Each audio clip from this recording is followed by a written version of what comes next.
అనేక సద్గురు జ్యోతిషాలయంలో వారఫలాల్లో తీసుకుంటే మే 17 నుండి మే 21, 2026 వరకు మనం ఇప్పుడు తెలుసుకోబోతున్నాం. వేడి తాపడం ఎక్కువ ఉంది. మన యొక్క ప్రేక్షక మిత్రులందరూ కూడా ఎప్పుడా ఎదురు చూస్తూ ఉంటారు 15వ తారీఖు నుంచి నాకు ఎలా ఉంది అని చెప్పి. ఆ సమయం ఆసనమైంది. గ్రహాలు మనకు అనుకూలించడానితో పాటు మనం కూడా సమాజానికి నేను సహితం ప్రపంచానికి సమిధనొక్కటి ఆహుతిస్తానట్టుగా ఒక చలివేంద్రం ఏర్పాటు చేయండి. చలివేంద్రం ఏర్పాటు చేయడం కుదరట్లేదు. కొన్ని చిన్న చిన్న వాటర్ బాటిల్ తీసుకోండి. 1/2 లీటర్ వాటర్ బాటిల్ లేదా 1 లీటర్ వాటర్ బాటిల్ తీసుకొని అలా మీరు బండి మీదనో కారులో పోతూ ఉండగా స్ట్రేంజర్స్ ఒక 10 మందికి 20 మందికి పెట్టండి. మీ వ్యక్తిగత జాతకం ఎలా ఉంటుందో వాళ్ళ జాతకానికి కూడా మీరు ఒక గురువుగా మారుతారు. మీ ఇష్టదైవాన్ని ప్రార్థన చేయండి. అందరికీ కూడా ఏదో ఒక వ్యాపార ఉద్యోగ వ్యవహారాలు అన్ని తెలుసుకోవాలని కోరిక ఉంటుంది కదా, దాన్ని మనం విశ్లేషిద్దాం ఈ వారం అంతా కూడాను. జ్యోతిష్యం పడుతున్న వర్షానికి ఒక గొడుగు మాత్రమే కానీ జ్యోతిష్యం జీవితం కాదు. మీరు మిమ్మల్ని మీ ఇష్టదైవాన్ని ప్రార్థన చేసుకోండి. జ్యోతిష్ శాస్త్రరీత్యా ద్వాదశ రాశుల్లో మొట్టమొదటి అయినటువంటిది మేషరాశి మిత్రులారా. మే 15 నుండి మే 21, 2026 శుభాశుభ ఫలితాలు మీకు ఎలా ఉన్నాయి అని అంటే, మీరు తీసుకునే నిర్ణయం చాలా ఖచ్చితంగా ఉండాలి. అది సాధారణ వారం కాదు, ఇది నిర్ణయాల వారంగా అనుకూలించండి. గురువు శుభప్రదమైనటువంటి ధనం మాటలు ప్రవేశిస్తున్నాడు. శని 11వ స్థానంలో లాభాలు ఆలస్యంగా కానీ ఖచ్చితంగా వచ్చిస్తాడు. కుజుడు ప్రభావం త్వరిత నిర్ణయాలు ఇస్తూ ఉంటాడు. బుధుడు స్థానంలో కమ్యూనికేషన్ కీలకం, చాలా అవసరం ఉంటుంది కాబట్టి చెప్పుకోవచ్చు. ఈ వారం అంతా కూడా gain possibles, but only through controlled actions ఉంటేనే అవుతుందని అంటున్నారు. ఇంకా వ్యాపారంలో పెండింగ్ పనులన్నీ కూడా ఉంటే ఈ వారం చాలా చక్కగా చేసుకుంటూ ఉంటారు. ఏమన్నా పర్మిషన్స్ లేకపోతే బోర్డింగో లేకపోతే ఆన్లైన్ కామర్స్ ద్వారా చేసే వాళ్ళకి ఇది అద్భుతమైనటువంటి. సీనియర్స్ ఈ పనిని గమనిస్తారు. ఉద్యోగంలో మిమ్మల్ని గుర్తించే అవకాశాలు ఎక్కువ ఉన్నాయి. బిజినెస్ లో నెగోషియేషన్స్ చాలా ముఖ్యం, అది కొంచెం చూసుకోండి. త్వరగా నిర్ణయం తీసుకుంటే లాస్ వచ్చే అవకాశాలు ఉంటాయి కాబట్టి ఆలోచించే నిర్ణయం తీసుకోండి. గ్రహాలన్నీ కూడా మిశ్రమంగా ఉన్నా కూడా అనుకూలంగా ఉంటాయి. ఆర్థిక పరిస్థితి, ఇన్కమ్ వచ్చే సూచనలు బలంగా ఉన్నాయి. ఓల్డ్ డ్యూస్ రికవర్ చేసే అవకాశాలు బాగా ఉన్నాయి. కానీ వ్యక్తిగతంగానో లేదా కుటుంబ పరంగా ఎక్స్పెండిచర్స్ ఎక్కువ పెరుగుతున్నాయి, జాగ్రత్త పడండి. ఇంకా కుటుంబ విషయంలో మాటల వల్ల మిస్అండర్స్టాండింగ్ వచ్చే అవకాశాలు ఉన్నాయి. ఈ వారం అంతా మీరు మాట్లాడే విధానం చాలా ముఖ్యం. పెద్దల యొక్క మాటలు గౌరవించండి, అనుగ్రహం పొందండి. ఇంకా రాజకీయ రంగం వారికి నెట్వర్క్ పెరుగుతుంది, మీ ఇన్ఫ్లుయెన్స్ స్లోగా స్ట్రాంగ్ అవుతుంది. వ్యవసాయదారులకి ఈ వారం పని భారం పెరుగుతుంది. లాభాలు స్లోగా వచ్చే అవకాశాలు ఉన్నాయి కానీ నష్టపోరు. ఇంకా కోర్టు కేసులు మీకు అనుకూలంగా ఉంటాయి కానీ ఫైనల్ డిసిషన్ ఆలస్యం అవుతుంది. లీగల్ అడ్వైస్ తీసుకోవడం చాలా మంచిది. Share market high risk avoid చేయండి. షార్ట్ టర్మ్ ట్రేడింగ్ వద్దు, లాంగ్ టర్మ్ పెట్టండి. విద్యార్థులు కాన్సన్ట్రేషన్ చాలా ఇంప్రూవ్ అవ్వాలి మీరు, కానీ ఏదో ఒక కాన్ఫిడెన్స్తో ఉన్నారు, అలా ఉండకండి విద్యార్థులారా. సక్సెస్ అవుతుంది. ఆరోగ్యం పరంగా heat related issues, BP, headache వచ్చే అవకాశాలు ఉన్నాయి. యాంగర్ని కంట్రోల్ చేసుకోండి. కొంచెం నోరు తగ్గించుకోవాలి. గం గణపతి నమః మీకు మాత్రమే తెలుసు అనుకోకండి, మీకు కూడా తెలుసు అనుకోండి. అప్పుడు ఎదుటి వారికి తెలిసింది కూడా మీకు తెలిసి వస్తుంది. ఇంకా అదృష్టం ఈ వారం అంతా కూడాను 60-40% ఉందని కూడా చెప్పచ్చు. పరిహారం, మంగళవారం మీరు హనుమాన్ దర్శనం చేసుకోండి, సుబ్రహ్మణ్య ఆరాధన చేయండి. ఎరుపు పూలతో ఎరుపు వస్త్రం ధరించండి, ఎరుపు పూలతో ప్రార్థన చేయండి. ఓం అంగారకాయ నమః, ఓం సుబ్రహ్మణ్యాయ నమః 108 సార్లు చేయండి. గుడిలో ఏదైనా నియర్ బైలో ఉన్నటువంటి గుడికి వెళ్ళి బెల్లము లేదా వెన్న లాంటిది దానం ఇవ్వండి. ఇలా చేస్తే మీ యొక్క కోపం అనేది తగ్గుతుంది, స్ట్రెస్ అనేది తగ్గుతుంది. ఇంకా ఓవరాల్గా చెప్తే అవకాశం వస్తుంది, పరీక్ష కూడా ఉంటుంది. ఈ వారం మీరు శత్రువుడు బయట కాదు, మీలోనే ఉన్నాడు శత్రువు, అతన్ని జయించండి, విజయవస్తు. ఇంకా అద్భుతమైనటువంటి ఫలితాలు పొందడానికి అతి శక్తివంతమైనటువంటి కరికాలి మాలను మన దేవాలయంలో 48 రోజులు చండీ సుదర్శన సుబ్రహ్మణ్య భుజంగా అనుష్ఠానంతో పూజ చేసినటువంటి, ల్యాబ్ టెస్ట్ చేసినటువంటి కరంగాళి మాల ఉంటుంది. దీన్ని ధరించండి, అన్ని రకాలైనటువంటి ఫలితాలను పొందండి. ఇంకను మీ యొక్క వ్యక్తిగత జాతకం తెలుసుకోవడానికి మీ పరిసర ప్రాంతాల్లో ఉన్నటువంటి గురువుల్ని సంప్రదించండి. మీ యొక్క పుట్టుపూర్వోత్తరాలను ఇచ్చి వారి దగ్గర తెలుసుకోండి. లేదు గురుగారు మీ దగ్గరే మేము అపాయింట్మెంట్ పొందాలి అని అనుకుంటున్నామంటే మీ పేరు, date of birth, time of birth, place of birth WhatsApp చేయాలి. డైరెక్ట్గా కాల్ చేస్తే రెస్పాండ్ అనేది ఉండదండి. మీరు వాట్సప్ చేసిన తర్వాత మా అడ్మిన్స్ మీకు రిప్లై ఇస్తారు. విజయవస్తు. రానున్న జూన్ 2వ తారీఖున గురు పెయర్చి అంటారు, అంటే గురు అతిసారం.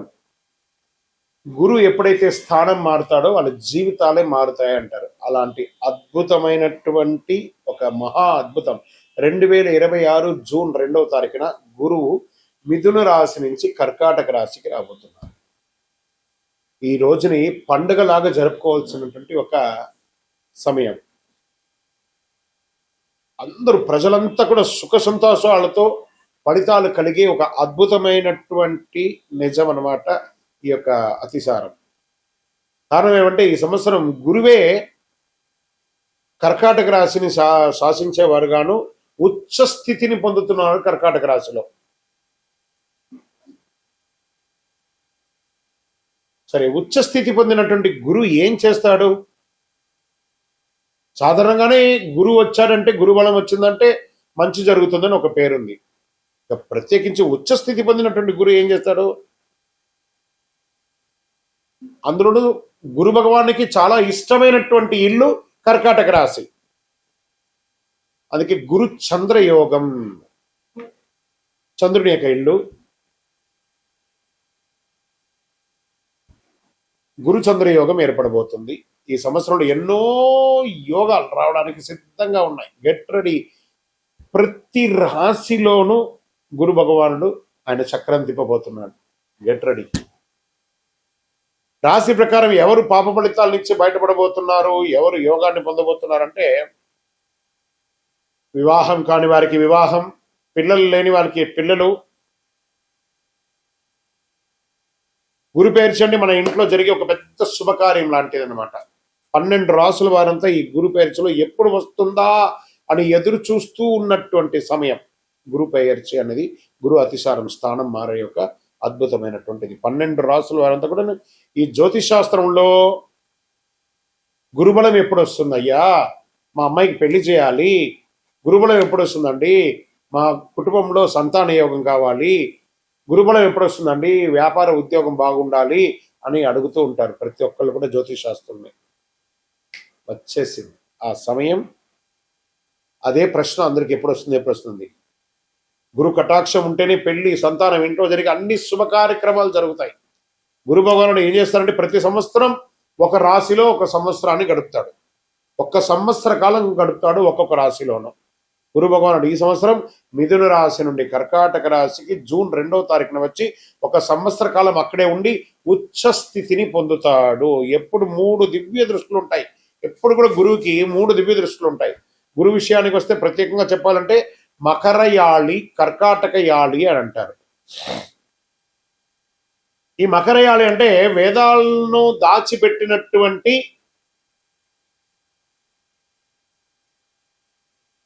స్థలం అని కూడా అర్థం. హిరణ్యాక్షుడు అనే రాక్షసుడు ఏం చేశారంటే వేదాలను తీసుకెళ్లి భూమిని కూడా తీసుకెళ్లి భూమాతను దాచిపెట్టేశాడు. పురాణంలో చెప్పబడుతుంది మకరయాళిలో. ఆ వేదాలను దాచిన స్థలాన్ని మకరయాళి అని, వేదాలను వెలుగులోకి తీసుకొచ్చినటువంటి దాన్ని కర్కాటక యాళి అని అంటారు. అదే కర్కాటక రాశి. అందులోనే గురు భగవానుడు ఇప్పుడు రాబోతున్నాడు. అంటే ఏదైతే నష్టం ఉందో దాన్ని బయటకు తీసుకొచ్చేది ఎవరైనా ఉన్నారంటే అది కర్కాటక రాశి. ఆ కర్కాటక రాశిలోని గురు భగవానుడు రాబోతున్నాడు. అలాంటి కర్కాటక రాశి గురువు ఉచ్చస్థితి పొందినప్పుడు ఏమవుతుందంటే, జ్యోతిష్ శాస్త్రంలో ఉచ్చస్థితి పొందడం కూడా ఇదే మొదటిసారి కర్కాటకంలో. అది చంద్రుని ఇల్లు. దాన్ని గురు చంద్రయోగం కూడా అంటారు. దీంట్లో 5వ దృష్టి వృశ్చిక రాశిని చూస్తున్నాడు. ఇక్కడ చెప్తున్నాడు మళ్ళీ, నా హృదయంలో ఎడమ వైపు ఉన్నటువంటి వృశ్చిక రాశి మిత్రులారా, దిస్ ఈస్ ఫార్ యూ. 5లో గురువు వచ్చాడంటే ఇంకా యోగమే. యోగం అంటే యోగమే. ఇదేంది గురుగారు మీరు ఏమో వృశ్చిక రాశికి చాలా బాగుంది అంటారు, మరి మాకేం కనబడట్లేదు. ప్రయత్నం చేయండి. జూన్ 2 తర్వాత చూడండి, పట్టిందల్లా బంగారం. జాక్పాట్. ఈ ప్రపంచంలో ఎవరైనా వృశ్చిక రాశి వాళ్ళు ఉన్నారంటే వాళ్ళు నా దగ్గర జాతకం చెప్పించుకోవాలి. అంత యోగం జరగబోతుంది. 5లో గురువు మీ జీవితంలో ఒక్కసారి వస్తున్నాడు. ఇక్కడ ఆయనకు 3 చూపులు ఉన్నాయి, 5, 7, 9. 5వది యోగ దృష్టి, 7వది కళత్ర దృష్టి, 9వది భాగ్య దృష్టి అంటారు. ఇప్పుడు గురువు 5వ స్థానంలో వృశ్చిక రాశిని చూడగా అది కుజుని రాశి కాబట్టి కుజునిపై గురువు దృష్టి పడినప్పుడు దానికి గురుమంగళ యోగం. వృశ్చిక రాశికి ఏమొస్తుంది? గురుమంగళ యోగం అనే ఒక యోగం కూడా రాబోతుంది. ఓకే, ఈ సంవత్సరం ఆశ్వీజ మాసంలో కుజుడు కర్కాటకంలో నీచ స్థితిని పొందుతున్నాడు. కుజుడు నీచ స్థితిని పొందినప్పుడు ఉచ్చ స్థితిలో ఉన్న గురువు అక్కడే ఉంటాడు కాబట్టి ఇద్దరి కలయిక వల్ల నీచ భంగ రాజ యోగం అవుతుంది. ఇది ఈ సంవత్సరంలోనే జరుగుతుంది. అదే గురువు మంగళ యోగంగా ఏర్పడుతుంది. తర్వాత గురువు మకర రాశిని చూస్తున్నాడు. మకర రాశికి యోగం. ఆయన మకరాన్ని చూడడం అంతా శుభం పరిగణించకపోయినా మకర రాశికి రాహు భగవానుడు డిసెంబర్ 6వ తేదీన వస్తున్నాడు. అప్పుడు గురువు ఆ మకరంలో ఉన్న రాహును చూస్తాడు కాబట్టి ఏమవుతుందంటే గురు చండాల యోగం అంటున్నారు.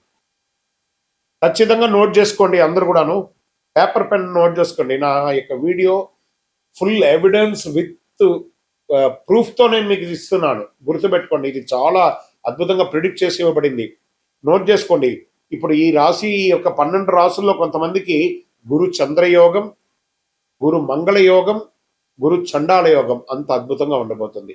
తర్వాత ఇదే గురువు శనిని చూడడం ఇదే మొదటిసారి. శని భగవాన్ని చూస్తున్నాడు. శని తన పనిని తాను చేసుకోబోతున్నాడు. కష్టాలు పెట్టడం శని పని, మంచి చేయడమేమో గురు పని. మంచి చేసే గురువు కష్టాలు పెట్టే ఆ శనిని మొదటిసారిగా చూస్తున్నాడు. ఎవరికి ఏం చేయొద్దయా శని భగవానుడు, పోని పాపం అందరూ బాగుండాలయ్యా, ఈ ఒక్క సంవత్సరం వాళ్ళందరికీ కొంచెం కష్టాల నుంచి కొంచెం కడతీర్చు అని గురు భగవానుడు శని భగవానుడికి రికమెండ్ చేస్తున్నాడట. ఇందరికి ఈసారి మన ఇద్దరం కలిపి అందరికి మంచి చేసి వెళ్ళిపోద్దాం అని గురు భగవానుడు శని భగవానుడికి రికమెండ్ చేసి ఒక అద్భుతం, ఒక భావంలోకి వచ్చినట్టుంది కదా ఇది. గురు భగవానుడు శనిని చూడగానే ఏమవుతుందంటే శని తన విషపూరితమైనటువంటి దృష్టిని తగ్గించుకుంటారు.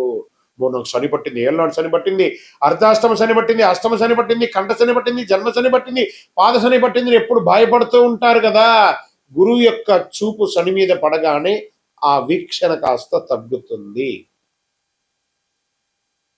గురు భగవానుడు శనిని చూడడం ఏమవుతుందంటే తన విషపూరితమైన దృష్టి తగ్గించుకుంటాడో అవన్నీ అద్భుతాలు ఈ సంవత్సరంలో జరగబోతున్నాయి. అది అన్నిటికంటే ఇంకా గొప్ప విషయం ఏమిటంటే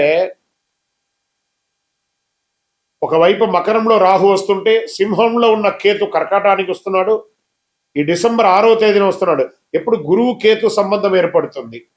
గురుకేతు సంబంధం అంటే ఏంటి? కోటీశ్వర యోగం అంటారు. చూడండి గురువుతో ఎన్ని రాసులు కలుస్తున్నాయి. అప్పుడు కోటీశ్వర యోగం.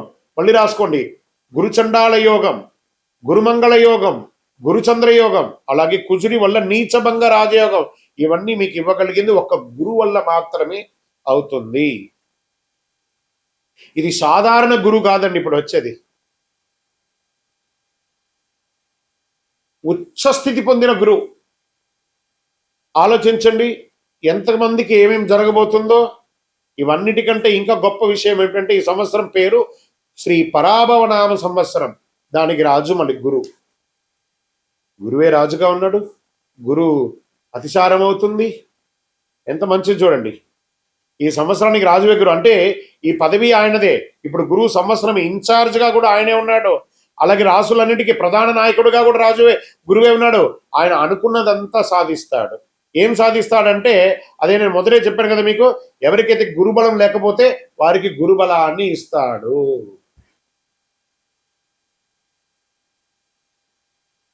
పెళ్లి సంతానం ఆగిపోయి ఉంటుంది కదా, ఉద్యోగాలు ఆగిపోయి ఉంటుంది కదా, వాటి అన్నింటినీ కూడా క్లియర్ చేస్తాడు. బంగారు వర్షం లాగా కురిపిస్తాడండి. ఇది ఎలా ఉంటుందంటే మేషరాశి వారికి ఏళ్ళనాడు శని ఉంది, కుంభరాశి వారికి కుంభరాశి వారికి ఏళ్ళనాడు శని, మీనరాశి వారికి ఏళ్ళనాడు శని, సింహరాశి వారికి అష్టమ శని, ధనుసు రాశి వారికి అర్ధాష్టమ శని. ఒక శుభవార్త రాసుకోండి. ఈ శని మీద బాధపడుతున్న వాళ్ళకి అందరికి శుభవార్త. ఎందుకలా చెప్తున్నా అంటే వారిపై ఉన్న శని ప్రభావం తగ్గిపోతుంది. కుంభరాశి వారు తమ పాద శని దశగా న్యాయంగా అనుభవించాల్సిందే కదా, అది ఎస్కేప్. జన్మ శనిని మీనరాశి వారు అనుభవించాల్సిందే కదా, అది కూడా ఉండదు. కానీ గురు దృష్టి పడితే అది క్లియర్ అయ్యి వారికి దాదాపు రానున్న 2.5 సంవత్సరాలు ఉపశమనం అని చెప్పచ్చు. ఇది ఎంత అద్భుతం. అర్ధాష్టమ శని ఉన్నటువంటి సింహానికి, అష్టమ శని ఉన్న సింహానికి, అర్ధాష్టమ శని ఉన్నటువంటి ధనుసుకి, మేష ఇక్కడ లాభపడే వాళ్ళు, ఇబ్బందిగా ఉన్న వాళ్ళు కూడా లాభపడే రాశులు ఏమన్నంటే మేషరాశి, సింహరాశి, తర్వాత ధనుసు రాశి, దాని తర్వాత మకర రాశి, కుంభరాశి, మీనరాశి, వీళ్ళందరూ కూడా శనితో కొంచెం ఇబ్బంది ఉన్నారు కదా, అన్ని కూడా క్లియర్ అయిపోతుంది. ఆయన ఏం చేస్తున్నారు, మీరు శనిలో ఉన్నా కూడా మీకు నా వల్ల మీకు ఉపశమనం, నేను శనితో రికమెండ్ చేయించాను అన్నట్టుగా ఇస్తున్నాడు.